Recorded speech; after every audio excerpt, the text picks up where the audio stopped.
Презентирани резултатите од државното тестирање на основците од страна на Државниот испитен центар во Штип.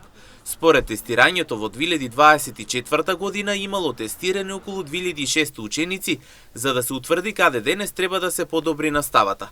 Директорката на Државниот испитен центар Даниела Јовчевска-Михајловска вели целта е наставниците и училиштата знаат каде да вложуваат труд и како да ја подобрат наставата. Дојдовме регионално да ги споделиме сознанијата до кои што дојде Државниот испитен центар во соработка со Министерството за образование од државното тестирање на учениците во пето оделение кое што е правено во 2024 година.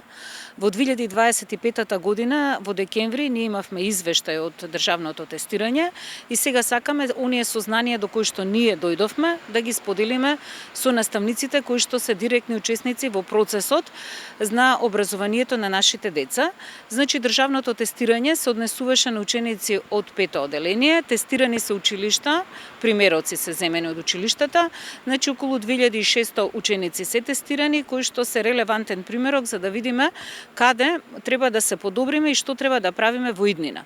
Државното тестирање е циклично, значи тоа се прави на одреден период, со тоа што државно тестирање има на ученици во трето, во пето и во девето оделение. Сега ние имаме резултати од пето оделение, пред секое тестирање имаме предтестирање, кога ги тестираме задачите за да видиме дали се движиме во вистинската насока. Од ова тестирање учениците нема да добијат повратна информација, потенцираше Јовчевска-Михајловска, и истата нема да влијае на нивниот успех, додава таа. Од ова тестирање учениците не добиваат повратна информација и таа информација на учениците буквално не им влијае на успехот. Значи, се тестира само примерок за да видиме каде да се подобриме. Ниту пак влијае на работата на наставникот, не го оценуваме наставникот. Чисто само одиме во насока на подобрување за да можеме да креираме наставни програми кои што ќе бидат што е можно подобри.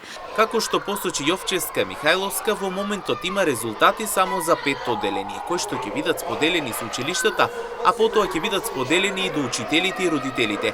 Поради тоа што како што додаде таа клучен фактор се родителите, затоа што работата помеѓу триаголникот ученик, наставник, родител мора да биде безпрекорна.